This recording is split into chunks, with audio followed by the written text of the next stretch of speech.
Welcome to the Wicked Podcast, where we read the business books you don't have the time for. I'm Marcus Kirsch. And I'm Troy Norcross. And we are your co-hosts for the Wicked Podcast. Marcus, who's on the show today? I think we are, and in theory, 50 authors in name. And we're going to put everything into, oh my God, we've been talking for 2 hours. And the whole idea was 50 books in 30 minutes. I have to cut this down to 30 minutes. Oh my God. It will be fun. What I know already, because we're now recording this at the very end of 2 hours. Oh, it's hilarious. And the other stuff we'll put out too. But yeah, there's a whole year of reading books and talking to people and getting through COVID, and everything is in 30 minutes. So it's a bit of a mind blow, but it's been fun doing these last 2 hours. And there we are.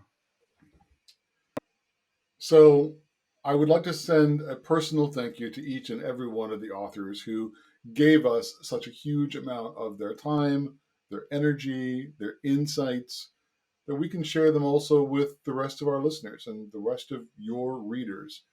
Without authors writing great books, we don't have a podcast. So from me, very much, thank you. Thank you for your time, your energy, and your insights.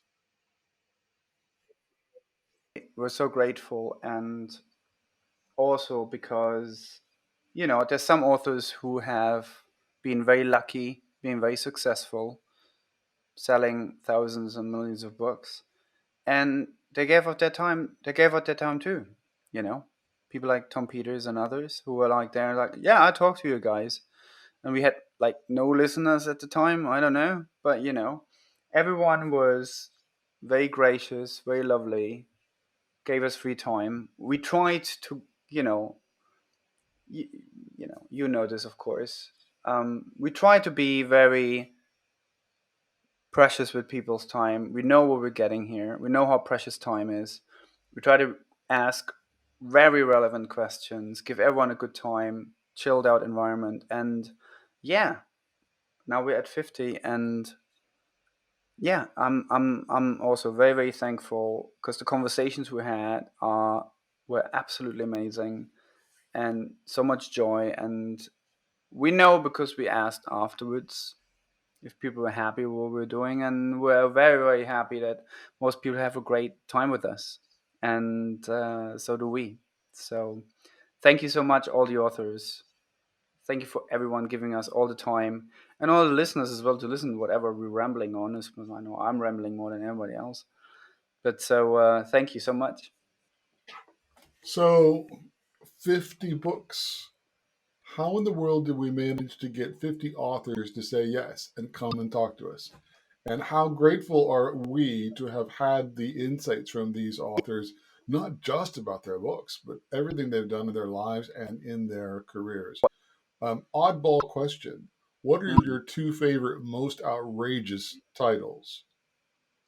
Titles, you mean in terms of So what? my outrageous title favorites, the title of the book, Be Less Zombie and How to Be a Complete and Utter F Up.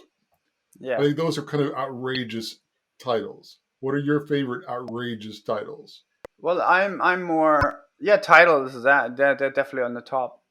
As I'm very nerdy, I often go with the ideas, and then so I liked talking about outrageous. So I love talking to Tom Peters, who is very unfiltered with his opinions, and who basically went, look, I'm 70, I don't give an F anymore. So it's all about people, and if you're in a room on a day with 100 people, if 3 people get what you're talking about, you had a good day. And he kept telling us that we're youngsters because he's 70 and we're a little younger, and that Less was than 70. hilarious. Yeah. Everyone was gray, yet we were the young ones. And yeah, and he was using colorful language, and I think it was very nice for him to go like, look, there you go, and this is it, and 40 years of working in this stuff, this is all you get, and that's okay. That was lovely. And the other one was, there was a great insight talking to one of my heroes, David Marquet, nuclear submarine U.S. Navy captain, ex-captain. And what I did not know when we first interviewed him is that he had quit the Navy. And when I asked him, like, so why did you write the book? It's like, because I was angry. It's like, oh, okay, why were you angry? It's a great book, it's lovely. Whatever. Yeah, well, I tried to do it on a different ship and I didn't let me. And I was like, wow, I did not know that. I thought he had tried to, taught the Navy a bit more about it. And they oddly didn't let him, and then he left, which is a shame. But that was great because he was then on the right track. Like this is what got me writing a book, and it's not easy writing a book. So thank Mm. God he was angry. So I found that quite nice because he was very clear as well about, look, this is how it works. This is how a shift of governance actually works. That even works in the military if you do it right. And those for me are, you're not just in an organization, you're in a life and death environment where silly stuff just doesn't work. And that was great because it Mm. was, that's the most solid response you need to get. Is like, that works, it just works in the scenarios where you can't easily slip up. I enjoyed that because I found that very out there because it's so unexpected, those kind of stories. Picking up on the word creativity, we had three books that are loosely related around creativity.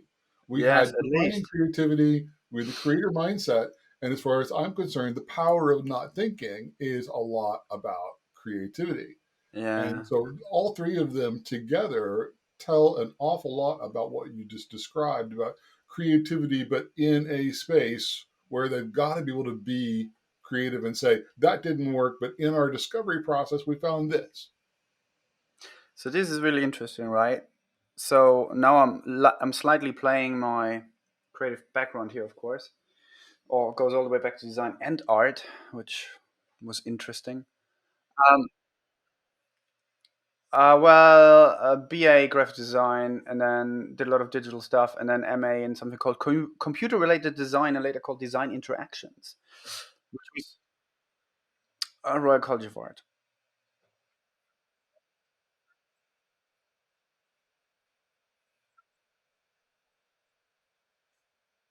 Yeah, and a bit of research over at the Media Lab over in Dublin. That was fun too, talking to scientists who knew everything about every chemical in the head, which was pretty intimidating, but awesome and very creative. So this is my point here that I'm actually want to get to is I don't think I'm very creative. I ended up loving drawing, and then that got me into design school. What I always loved, and I think drawing is a really good example, is observation, right? So the second you are allowed to observe things, and by observation, trying to figure out how things work, which is also a bit of an engineering thing, right? So you talk about creativity, engineering, all these traits, and having worked as a developer, it's like it's the same stuff. I look at things, I take them apart, and if I understand the bits and pieces, I can put it back together in a new way that might be better. I don't always know that, but I'll try. And I see a beautiful connection there between designer creativity and development and delivery, programming, all that stuff. Using all these tools, and I could expand that idea to lots of other practices.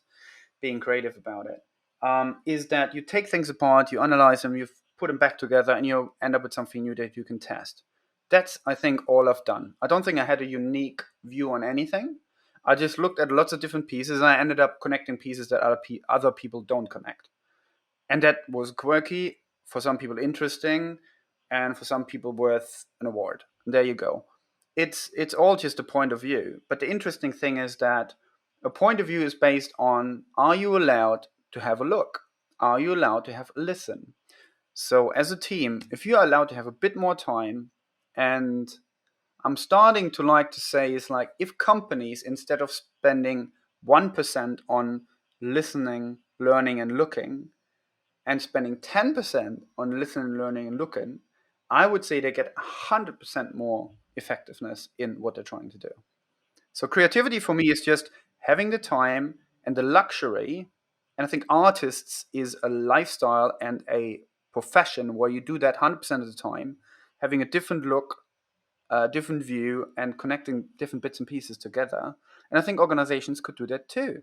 Remember one of the first books we did was Sunny, and she had the example of the ant hill and how Hmm. ants as a colony, everyone knows their responsibility. There really isn't any leader, but everything just gets done. And there is indeed a collaborative, cooperative spirit within the colony. And I think that is how Mother Nature has delivered in spades the kind of thing that real world human teams can indeed aspire to.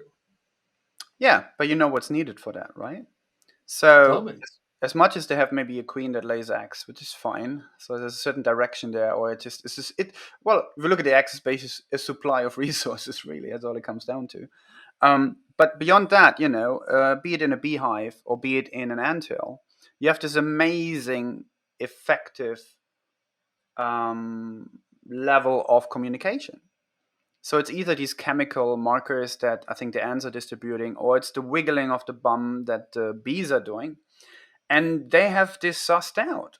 They manage to, by those kind of, actually a lot of non-verbal communication, manage to have a communication level that works amazingly well for them. They know when 100 bees have to start whistling around in order to change the temperature of the beehive down to a few degrees, down a degree or something. It works there. So communication, and again, this goes back to TeamOps. If the communication between leadership and the teams are not working, then you have a problem. If you want to have a beehive, you better focus on communication. You share everything, you talk about everything, you make sure people know as much as they know as they need to. And if they need to find something, they know exactly where to go to get the information. And if you don't do that, then you have a trouble, then you become ineffective. So we have the tools for this. We have the tools for this. We have tons of files and data and dashboards and in Slack and you name it. Um, Companies are only, it feels, they're only at the beginning to really do that and establish that. If I look, for example, at how many projects I've been seeing where a lot of research and insights are getting dumped on a file and end up on a folder that nobody knows where it is.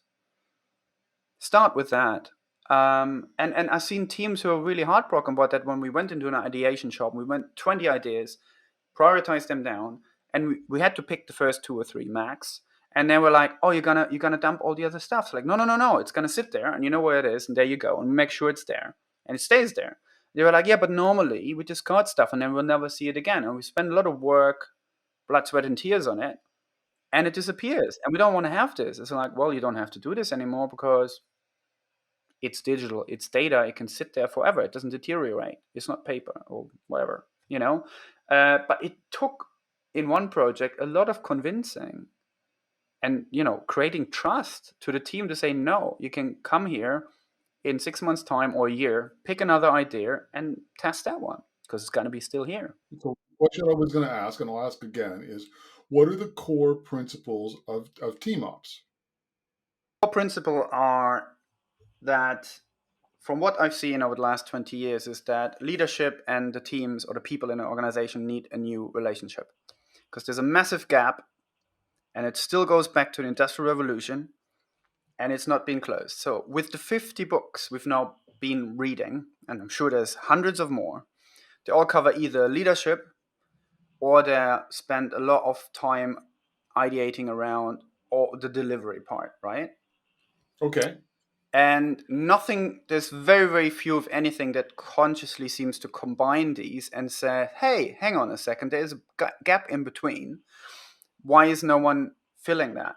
And I hear the same from leadership, and I've seen it from teams as well. You hear it from both sides. Like leadership's going, I need more transparency, and I don't know what's going on in my teams. I can't see 2 or 3 levels down, and I can't activate anything. And the teams go like, I don't understand what leadership really wants. The governance level doesn't let me talk back up or challenge anything. Even so, we're seeing all the research and expertise, and we have a lot of reason to say, hey, this is not a great idea, but we're now having the opportunity to, right? So this relationship and communication is broken. Both sides want something else, and the system doesn't allow them to. That's Okay. So TeamOps that is trying to solve. okay, fine. So team ops, that's the problem that team ops is trying to solve, which you know me, I'm always going to point back to what's really happening is a breakdown or a lack of trust. Because Yes. if the leadership trusted the teams to understand and execute on the vision, they wouldn't need to see three layers down. And if teams trusted the leadership, to actually have the right direction for the company, they wouldn't need to be communicating all the way back up. So what, based on all the books that we've been reading, what have you kind of noticed is missing that either teams or leaders or governance could do differently? Yes. So the obvious one, and I think that's been talking about when we start from the top, is the whole redistribution of governance, right? So what you still see in place, and I've been literally over the last few months been in some transformation project where instead of actually asking what's new, how does the new map look like, how does the new world look like, the first thing that was established was this is our new government system. The new governance system often was nothing different than the old one, a couple of new labels, but the same thing. And what it always indicated by design was essentially to say, oh, we're still going to look over your shoulder. We're still going to check every step you take. We don't trust you to make your own decisions, right? So Hmm. leadership needs to start to go out and say, look, we don't have all the answers. We are struggling to draw up a vision. And I've seen leadership after leadership being challenged and struggling to draw up a vision. And therefore, we need to actually, it's so complex, we need to evolve the vision together. We can just give the first assumption here, and then we will both have to work on this together to establish what this really looks like. Because we don't have all the answers. And as we've seen in some of the books, it's like leadership should be more servant leadership, so enabling the people who work for you. So that's one angle we saw in some of the books. The other one is about, as a leader, go out and be honest about the fact that you're biased like everybody else. You're a human being, you're Hmm. biased, you don't have all the answers, and be honest about it. And then people would go, great, okay, so that feels safer for us to actually have a conversation and contribute to opinions, assumptions, insights, and so on. And then the other And, part, and sorry. being vulnerable is part of being authentic. And so Ah, when you are yeah, indeed vulnerable and you admit your own biases, you admit your own mistakes. I mean, one of the authors that we had on just, I think it was just last week says, I make 12 mistakes just getting out of bed, and she's perfectly open about that. And I thought that was a really empowering thing to say, to own it and be okay with it. exactly. And then the other one, John, we just had on as well. Like you said, having during COVID times, having dozens of conversations with leadership. And it took late night calls and a drink to finally talk about something that is not just actually really openly talk about the problems, but also it got quite personal. This human aspect of people in leadership who say, look, I'd love to help, but I'm really struggling here, right? Which is not too dissimilar to a lot of stories we hear from people who work anywhere in the organization, right? Just because the perception is like, oh, they're smarter, they have to make the decision, and I'm sure they will make a decision, and they understand it better than I do. They don't. And actually, it takes quite a bit for leadership to go and say, look, yeah, sorry, I don't know, right? And it stresses me out and it keeps me awake at night. It's a very human, authentic thing to say. So it would be great if that doesn't just come out at a very late night call under the influence, I guess. And individually. So let's go off on the individual tangent for just a second.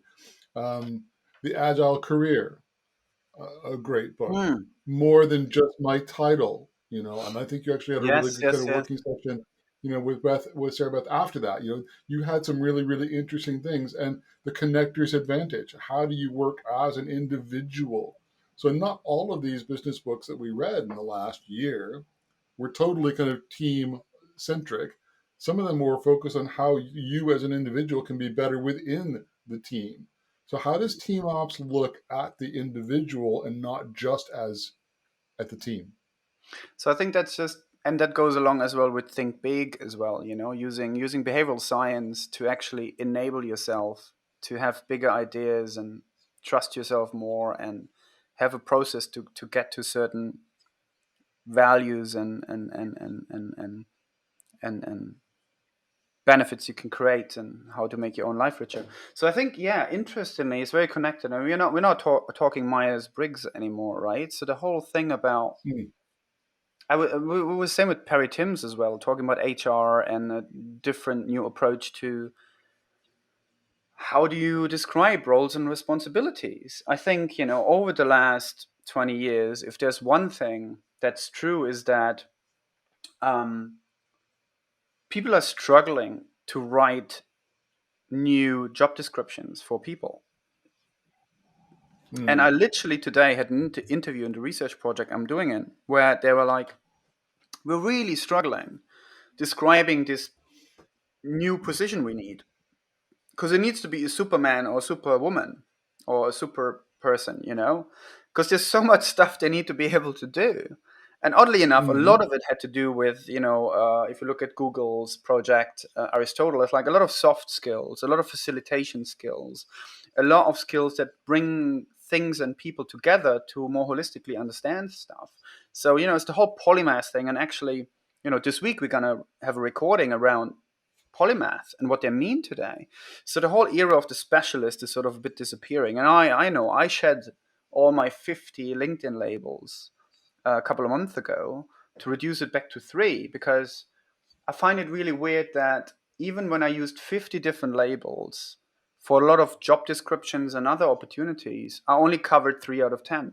Even so, the other 7 I actually covered, but I didn't use the right word of the label. So I didn't, and it makes no sense to limit yourself or limit people and describe them like that. So it's a massive challenge to describe what you need in a business and not be too simplistic in order to miss the people you actually should be hiring. Hmm. It's a really tricky thing, and every recruiter I talk to, I think the recruitment system is so broken, and it's really tough and challenging. The organizations have a hard time describing what they need. The recruiters Hmm. are at a loss because they don't understand really what's going on, and they don't have the. Some are doing a really good job trying to find out more and understanding organizations, but it's really tough these days to describe a position, and a lot of them are highly flexible positions. So, in the absence of a description, people put in like 200 skill sets in order to cover enough to think, well, yeah, we might need that too. We don't know, but let's put it in there, right? It's Yeah. pretty crazy. So going a little bit back to TeamOps, they're saying like what I'm trying to do is actually approach it from a different direction and say, look, there's 3 main areas. One concerns what the business value is you're creating. One is the customer value you're creating, and in between is the capabilities of can you do this as an organization. If you cover these 3 areas and know how to navigate around that need, then you got a good skill set as a team, which sounds like a very loose description, but I think it covers the core values and capabilities of what a team these days needs, be it at a startup, being in a massive organization. So one of the all-time favorite books was a complete surprise to me that I really, really enjoyed was The Art of Bureaucracy. And one of the tenets they make in the book is that we have bureaucracy in our lives everywhere. And as long as it works for us, we don't notice it.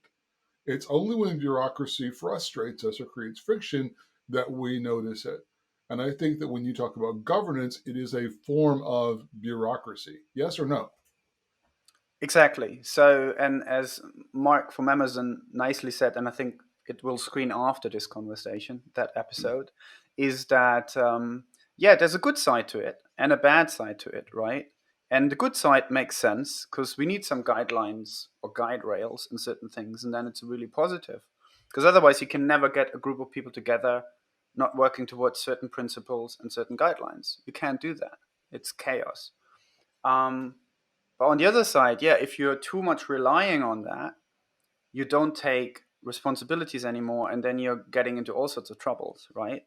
So, but that goes back to governance, right? So, and again, and I actually don't remember if it was on the podcast or it was in a recent project where I had the conversation where people are saying, I'm going to all these Zoom meetings and they're hours and hours and hours and everyone's on it instead of the relevant people to just have an actually lean conversation and then get on with it.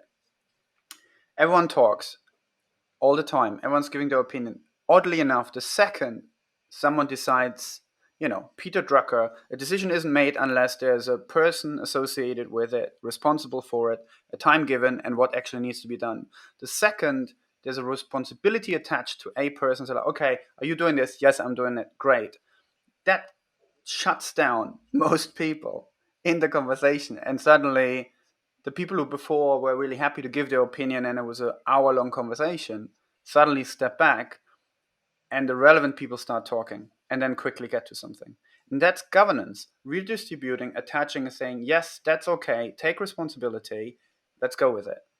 That doesn't happen very Mm. often, unfortunately. Right. So another book, The Management Delusion. It's Yes. really about kind of how do you change how you build teams, bringing in some really interesting experiences from his time at Twitter and everything else. How does that factor into building the right organization that can be teal centric or can benefit from team ops? So I think that particular book's interesting because I think it's been a symptom. It describes a symptom, right, or multiple symptoms of organizations trying to shift, or knowing the need to shift, but not knowing how. Because what he described a lot there is how project managers or managers are suddenly having to do 10 more things, right? Which I find odd. So why do you unload all of that to one person? Why don't you distribute it amongst the team, and then the team learns it, can self-manage or pick up some of those skill sets and roles and responsibilities, and manage themselves without needing a manager. So instead of overstretching managers more and more and more, just distribute it and take the pain, atomize the pain. Um, so that book describes, interestingly, all the symptoms that are there and all the things that are now getting piled up on managers. And I would argue, and I've seen this in projects, just distribute it among the team. Team will pick it up. Mm. You know. Um, Shifting gears a bit, I think if we look about a number of the books that we had, they talked about the word strategy. And strategy meant so many different things to each of these different authors and how they were kind of approaching it. And I think of strategy, in the very old Accenture kind of catchphrase, strategy is knowing what to say no to. It's the one thing that kind of gives you the best possible direction. When we talk about team ops, how does team ops impact strategy? So strategy I find really interesting because yes, as well, I started working in delivery and then I ended up in innovation and strategy a lot, and they seem to sit sometimes close together. And it's particular when I worked in the advertising industry a couple of years back. Strategy I found quite disappointing there because so oddly enough, one head of strategy sometimes at some point told me like, "Oh, actually, we're not really doing really strategy. We're just doing tactics." And it's like, okay, fair enough.